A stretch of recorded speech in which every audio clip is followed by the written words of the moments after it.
স্বাধীনতা উত্তর এই দেশে বিভিন্ন ধরনের রাজনৈতিক প্রেক্ষাপট আমরা দেখেছি। এই রাজনৈতিক প্রেক্ষাপট বরাবরই পরিবর্তনশীল ছিল এবং উত্তপ্ত ছিল। এই দেশে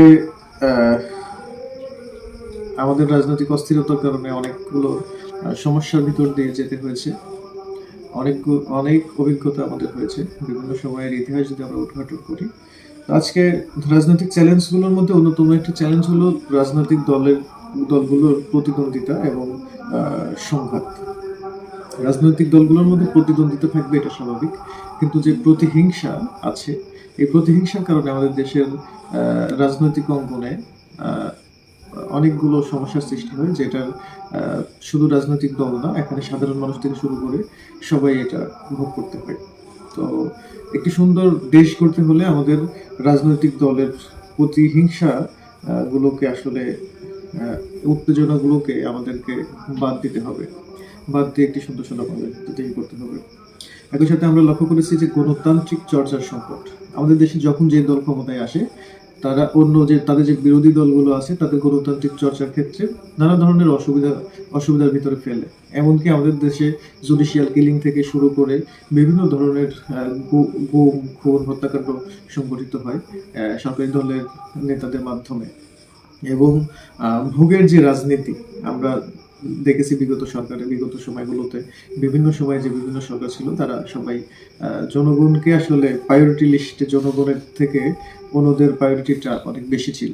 তো গণতান্ত্রিক চর্চায় বিরোধী দলের পর্যাপ্ত রাজনীতি করার, মত প্রকাশের স্বাধীনতা, রাজনীতি করার স্বাধীনতা, তারপরে দেশকে এগিয়ে নিতে দেশের সর্বদলীয় লোকের সেখানে অবস্থান, তাদের হলো কৃতিত্ব, তাদেরকে কাজে লাগানো, এটা এখন আমাদের সময়ের দাবি।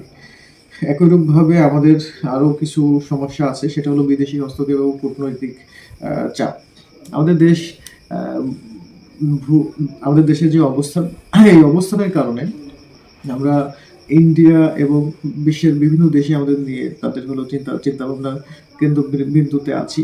তো যার কারণে আমাদের দেশের ভিতরে নিজেদের ভিতরে রাজনৈতিক অস্থিরতার কারণেও আমাদের দেশে এই বিদেশি হস্তক্ষেপ এবং কূটনৈতিক চাপটা অনেক বেশি। তো আমার মনে হয় যে আমরা যদি নিজেরা একটু সচেতন হই, আমাদের নিজেদের জাতীয় যে ব্যাপারগুলো, এই ব্যাপারগুলোতে যদি আমরা একটু আরো বিচার করি, বিশ্লেষণ করে কাজ করতে পারি, তাহলে আগামী দিনে এবং আন্তর্জাতিক অভিমণ্ডলে যদি আমরা কমিউনিকেশন লেভেলটা বাড়াতে পারি, তাহলে আমাদের রাজনৈতিক চাপ, যে বিদেশি হস্তক্ষেপ, কূটনৈতিক চাপ, এগুলো কমানো সম্ভব হবে। একই সাথে আমাদের সম্ভাবনারও অনেক দিক রয়েছে। আমাদের দেশের অর্থনৈতিক যে প্রবৃদ্ধি, আমাদের দেশের যে জনসংখ্যা, এবং এই জনসংখ্যার বিরাট একটা অংশ তারা হলো ক্ষুদ্র ও কুটির শিল্প, এবং পাশাপাশি হলো আমাদের হলো শ্রম রপ্তানি বিভিন্ন জায়গাতে। আমরা এইটাকে যদি সঠিকভাবে ইউটিলাইজ করতে পারি, আমাদের অর্থনৈতিক প্রবৃদ্ধিটা বাড়তে পারে। আমাদের সমৃদ্ধ কৃষি আছে, আমাদের ক্ষুদ্র কুটির শিল্প আছে, বিভিন্ন কিছুই আছে আমাদের। আসলে এগুলোকে যদি আমরা সঠিকভাবে ইউটিলাইজ করতে পারি, আমাদের দেশ কিন্তু আরো উন্নতির শিখরে যাওয়া পসিবল আমার কাছে মনে হয়েছে। তো একই সাথে সম্ভাবনার অন্যতম একটা ব্যাপার হলো তরুণ প্রজন্মের অংশগ্রহণ। তো তরুণ প্রজন্মের অংশগ্রহণের কারণে স্বচ্ছ রাজনীতি হওয়া পসিবল। দেশের তাদেরকে কাজে লাগালে দেশে উন্নতি ঘটা সম্ভব নানান দিক দিয়ে।